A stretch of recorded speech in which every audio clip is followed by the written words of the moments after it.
यदा यदा हि धर्मस्य। जय श्री राधे दोस्तों, मैं आपका अपना संत विजयानंद दास फिर हाजिर हूँ एक ऐसे विषय पर चर्चा करने के लिए जो विषय आज पूरे भारत में क्या पूरे विश्व में चर्चा का विषय बना हुआ है। विश्वास या अंधविश्वास, आस्था या अंधविश्वास। तो कुछ लोगों ने सनातन के ऊपर जो प्रहार किया है, हालांकि प्रहार तो हमेशा से होते रहे हैं, और जब जब कोई सनातन की रक्षा के लिए सामने आया है खुल करके, तो लोगों ने प्रहार किया है। अब इस विषय पर हम सोचते हैं कि ये षड्यंत्र है या ये सत्य है। तो आइए चलते हैं वीडियो की तरफ। आप सभी को मेरा प्यार भरा जय श्री राधे। दोस्तों, एक सोचने का विषय है। कुछ समय पहले बिहार के शिक्षा मंत्री का एक बयान आता है कि रामायण समाज को तोड़ने का काम कर रही है, जबकि पूरे विश्व में रामायण जैसा ग्रंथ कोई दूसरा है ही नहीं जो कि समाज को जोड़े, जिसमें पिता के प्रति पुत्र का उत्तरदायित्व क्या है, पत्नी का उत्तरदायित्व पति के प्रति क्या है, पति का पत्नी के प्रति क्या है, माँ बाप के प्रति बच्चों का उत्तरदायित्व का है क्या है, ये सभी बातें सिखाई गई हैं। इसीलिए राम राज्य की कल्पना सभी जगह होती है कि अगर राज्य हो तो राम राज्य जैसा हो। लेकिन इसके ऊपर दुर्भाग्य से वो हमारे बिहार प्रदेश के शिक्षा मंत्री हैं और अपने नाम के सामने प्रोफेसर लगाते हैं। चंद्रशेखर नाम बताया जाता है उनका, लेकिन वो चंद्रशेखर तो कहीं से नजर ही नहीं आते। अब उन्होंने उंगली उठाई और टीवी चैनलों ने और यूट्यूब चैनलों ने इस मुद्दे को बहुत भुनाया, बहुत व्यू बटोरे। भाई, उनका काम तो कमाई करने का है। दुनिया में कुछ भी हो कोई फर्क नहीं पड़ता, सनातन धर्म का नाश हो कोई फर्क नहीं पड़ता। अब उसके तुरंत ही बाद एक संस्था निकल के आती है। जो 7 दिन कथा हुई थी, जब तक वो सोई हुई थी, और कथा करके बागेश्वर धाम के जो महंत हैं वो जब प्रस्थान कर गए, तब वो टीवी पे आके कहती है कि हमने चुनौती दी है।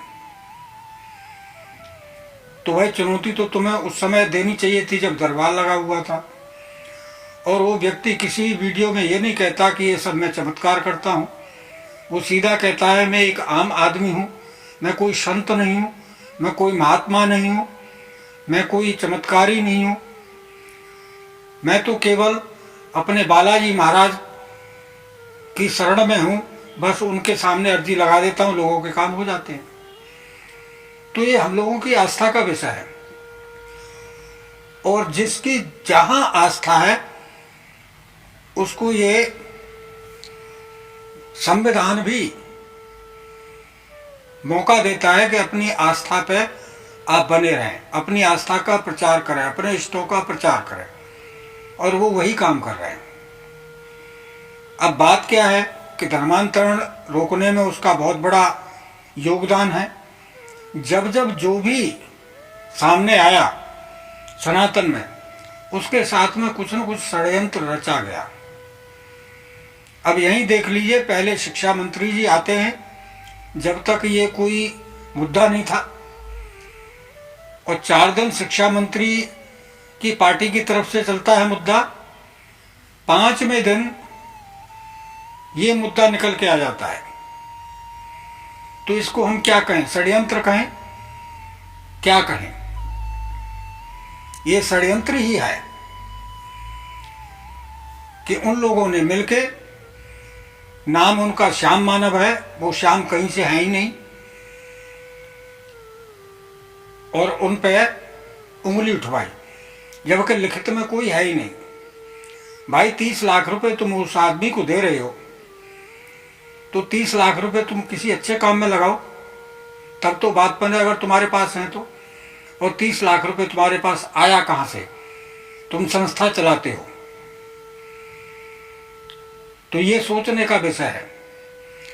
अगले आदमी ने फिर भी कह दिया, जब उसके कानों में बात पहुंची, कह दिया रायपुर के दरबार में आइए, आपका स्वागत है।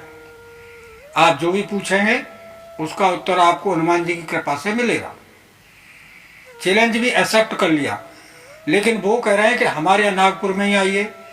तो भाई कोई तुम दुंगधारी तो हो नहीं।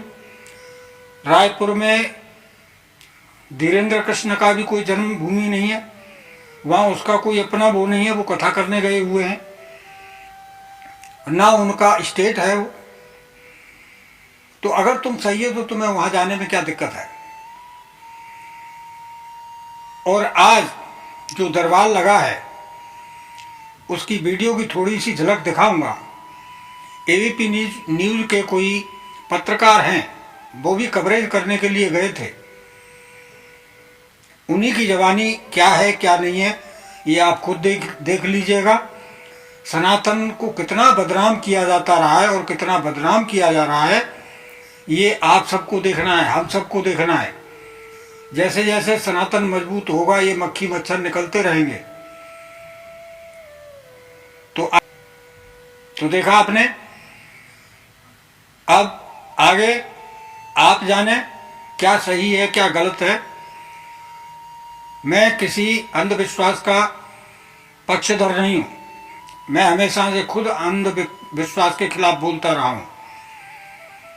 लेकिन जो हमारे इष्ट पे, हमारे शास्त्रों पे और हमारी आस्था पे जो उंगली उठाएंगे उनके बारे में हम सबको बोलना चाहिए और एक मत होना चाहिए, क्योंकि ये हमारा निजी मामला है। इसमें आप कौन होते हो दखल देने वाले? हम आपकी आस्था में दखल देने नहीं जा रहे। अगर हिम्मत है तो दूसरे धर्मों में भी सब कुछ होता है। आज तक किसी ने उंगली उठाई हो तो बताएं, और या उठा करके देखें, फिर तुम्हारा क्या हाल होता है। वो लोग क्या करते हैं, नहीं उठाएंगे ना, उनके प्रति नहीं उठाएंगे, क्योंकि वहां से तो इनके लिए शायद फंडिंग आती होगी, इसलिए नहीं उठाते। तो आप सभी को मेरा प्यार भरा नमस्कार। आज के लिए इतना ही। आप सभी को मेरा प्यार भरा धन्यवाद।